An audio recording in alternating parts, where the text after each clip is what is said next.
channel.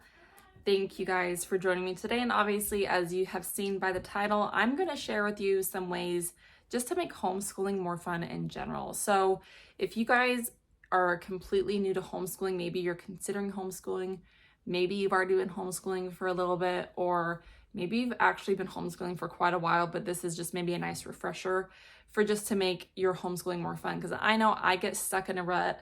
I get really stagnant with my homeschooling sometimes, and I need to have these reminders for myself to make homeschooling fun for me and the kids. So quick little disclaimer though, I'm not somebody who has homeschooled for years and years and years. I've only homeschooled for I'm on my second straight year of homeschooling. I started homeschooling my son when he was first in kindergarten. I just don't want everyone to think that I'm have been homeschooling for 10 plus years. I just feel like I'm always learning things along the way. And I know hearing from other parents that have been homeschooling or who even on the same journey as me can be really helpful and so refreshing, and it can make yourself feel better about how you're homeschooling. So my first tip for you guys is go to the library. So make a day of this. It can even be along with what you're currently learning in social studies, your language lessons, your math lessons. Pick a topic, or even just for fun, just say, kids, let's go to the library today. I know my kids always have so much fun going to our local library. They have really decorated it so nice for the kids, and they love being able to go in there and just pick out a book for themselves. So I really suggest take an afternoon or even make a day of it, go to the library, and then maybe take them and just read their books there in the library.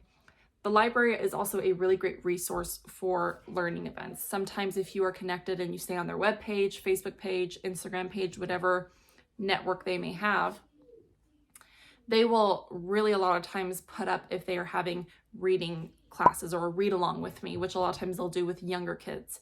They'll let you know if they are having any events. Sometimes our local library has done their read-alongs out in the park, and then they will actually give away free books to the kids. So just make sure that you're always staying connected within your local library. They'll have events, they'll have really great STEM classes, or a lot of times they will actually have kits for kids to take home and build certain things. Always good to get connected with your local library and see what's going on. Tip number 2 is go to the park some days. Even if it's maybe not the nicest of days, always try to go on nicer days. But during the fall and the springtime, even the summer, it is nice to actually just get out of the house and let your kids run around and have fun. And my kids love going to the park. I don't know what kid doesn't love going to the park, but it is just so nice for them to just let loose, run around, get their energy out. And it gives you a chance to just feel kind of like take a breather. And it's nice for you to get the fresh air, to get the sun. And it just really makes a great refresher. So either you make a day of this, let's go to the library and the park. Me and my kids actually just recently done this to just freshen things up. Or maybe it's a reward at the end of your week for the kids. If they've done really good in their school, then they can go out and go to the park that day. So just always try to keep a variety of things on your list of things to do. Make sure if you guys aren't signed up for other activities, always try to make sure you're getting out and getting your kids out somewhere to do something. My tip number 3 is to do your schooling somewhere outside of the home. So most of us are always going to school at our home, either if we have a special office room, whether it's in the living room, the kitchen table, wherever you do your schooling, sometimes pick it up and go somewhere else. If you have a really nice spring day or even a really nice fall day, go homeschooling outside, homeschool at the park. Or if you have like a family member's house that you can go homeschooling at. A lot of times me and my kids will actually go homeschool at my mom's house because we are sometimes quite frequently at my mom's house. So a lot of the times we'll take our school books and we'll homeschool there. And it's just kind of like a nice mix it up. So the kids don't be like, oh, homeschooling today, or, ooh, we gotta, do language arts.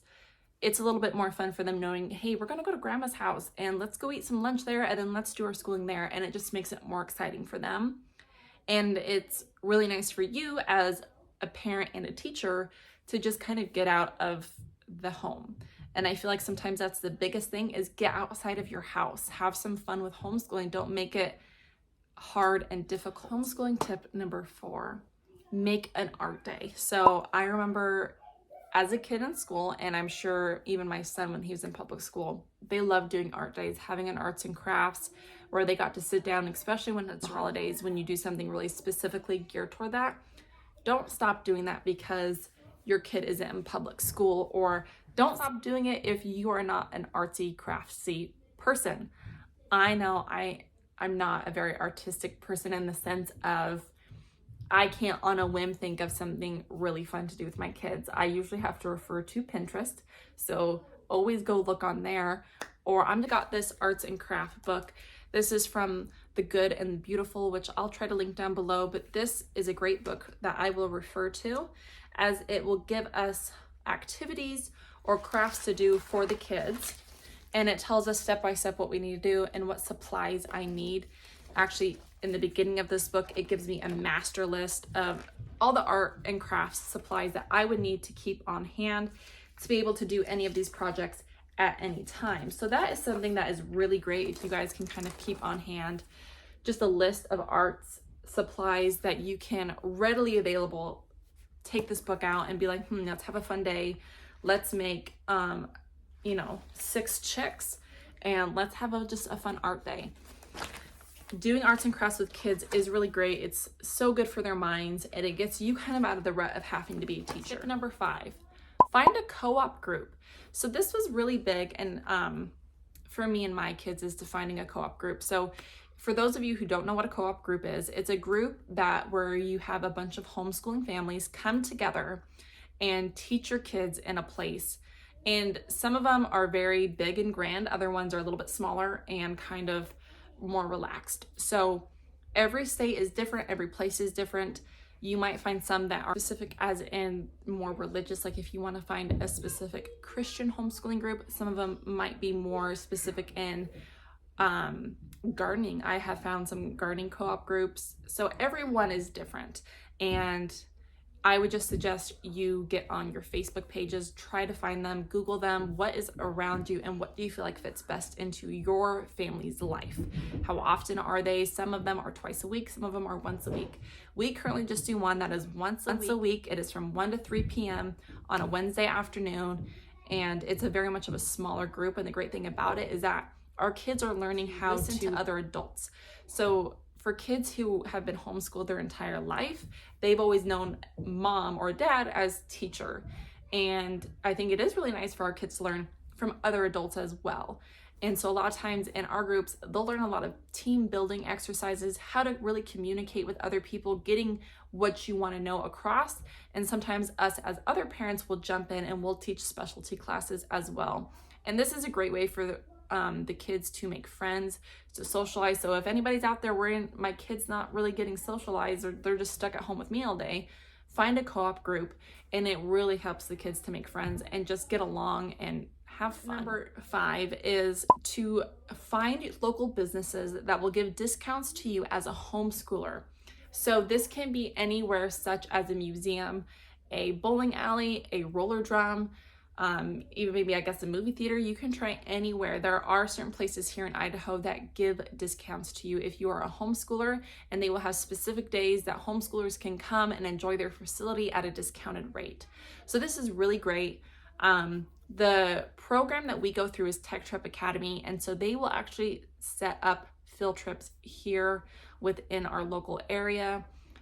But if you don't have that, call around and just see if your local businesses have discounts for it, and almost try to make a field trip for your kids. So we actually just recently went to the roller drum, and our kids had so much fun rollerblading and just skating. Now this was a field trip put together by the academy that we go through, but this place actually does do a homeschooling day. So every third Wednesday of the month, this roller drum will allow homeschoolers to come in for a discounted rate. And that's really great. It gives you a chance to give your kids something fun to do, maybe make it a reward if they've done good in school, or just say, hey, let's go rollerblading today, or let's go bowling.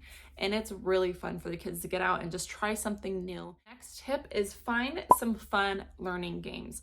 I feel like when you're homeschooling, it doesn't always need to be straight out of a textbook. I feel like one of the beauties of homeschooling is that you can make your homeschooling experience whatever you want it to be. I have found some really great board games that are also learning game. So this is called Money Bags. You guys can get this off of Amazon. I'll try to link it down below. But this is a great learning resource for your kids to learn about the value of money and how money works and adding money. So this is a great one for math. And it can also be a great one for social studies when they are learning economics. So you could take a game like this and you can play it, and your kid is learning much more than just playing a game. Another game that we have is called this Trekking Through the National Parks. Now this is a pretty, I don't want to say intense game. We're still learning it a bit because we've only played it, I think, once. But this is a really great game for learning geography and learning more about the United States. So this can be a great one for your history lessons. But you can also make this language art. If your kid is starting to learn to read, you can use this and they can be reading through the cards and trying to read more about the United States. So just don't always feel like your kids' learning has to be directly from a textbook. It can be from so many things. To make of a documentary or out of a movie, out of a YouTube video, a lot of times what I have done is if I know that I've been teaching on a certain topic in, let's say, history, I then try to specifically go and find a video off of YouTube or a documentary that will kind of help further along that. Kind of helps make more of a connection for your kids in that way. Don't stop celebrating. So in school, kids always get to celebrate Valentine's Day, they get to celebrate birthdays, and all these other holidays. Still trying to make those fun for your kids. One fun thing that my kids, or at least I know I did when I was in school, is that your parents usually brought you cupcakes or a dessert to share with your entire class, and your class would sing happy birthday to you. I'm sure they have probably changed this nowadays, but I actually try to still do that with my kids. So when their birthday rolls around, they get to choose what day of the week in our school week, because if their birthday doesn't land on a school day for us, they get to choose what day they want to do their in-school celebration, and they get to choose what treat they want to bring for their classmates, which is obviously their siblings. So sometimes my kids have chosen, hey, I would love to go to Starbucks and get a banana bread for everybody. Or sometimes my daughter wants cinnamon rolls. So this just makes it really fun for them, and it just makes them feel like it's a special day during the school that they get to kind of do something a little bit special for them, and it makes the school day a lot more fun. So another tip is actually do some cooking with your kids. Learning or teaching your kids to cook is really great for them, and it teaches them so many things across the board, from mathematics to language and to science and social studies. It is so great for your kids just to learn to cook, even in general, and it gives them a lot of confidence, and it makes for a really fun school day. A couple tips are more for you as a teacher and a parent. Is first of all, don't stress yourself out. If you have gotten into a rut and you feel like, man, I don't feel like I've schooled my kids in 2 weeks because we've had birthday parties, we've had holidays, Thanksgiving came and went, and you're feeling a hard time getting back into the groove of homeschooling, that is okay. And you're having a hard time getting out of that rut. Take some of these tips and do them, and just always try your best to get back into a schedule, but don't be hard on yourself if you're finding a hard time. Holidays, I'm having the hardest time getting back into the groove of homeschooling. And across the board, almost every single parent I talk to, they're like, oh my gosh, me too. Holidays came and went, and I feel like we're still on the struggle bus to get back onto a schedule. So it's really normal to feel that way. Another great thing, don't make a schedule or make your own schedule. There are so many different types of ways you can homeschool your kid. You can Google them. There is the no school method. There's the Charlotte Mason method. There's just a long list of ways that you can choose and be like, well, this is how I want to homeschool my kid. That's the beautiful part of homeschooling, is it's freedom for you to homeschool your kid, to teach them the way you wish them to be taught. So I personally find that I love to homeschool Monday through Thursday. And I usually just do it from 8 to about 11 or 12 p.m. Your kids are gonna do just fine, and they're gonna learn a lot. I have to tell myself this because sometimes I feel like I'm failing in homeschooling, but you're really not. Your kids are learning so much by being around you. In fact, I feel like children learn more from being around adults and parents than they do when they're in school. They learn much better manners, and you actually create tighter bonds with your children. If you are really trying to give homeschooling a good go, or if you are stuck in that rut, take some of these tips and get outside and have fun with your kids, because I know when I do these things, it makes our week fly by so much faster, and I feel less stressed out, and I feel like, wow, homeschooling was fun. We did great this week. So I hope that you guys enjoyed this video. If you did, please give this video a like and subscribe to my channel. Comment down below. Tell me if you are already a homeschooler, and tell me if you plan on homeschooling your kids if your kids aren't old enough yet. So I hope to see you guys next time. Thanks for watching. Bye.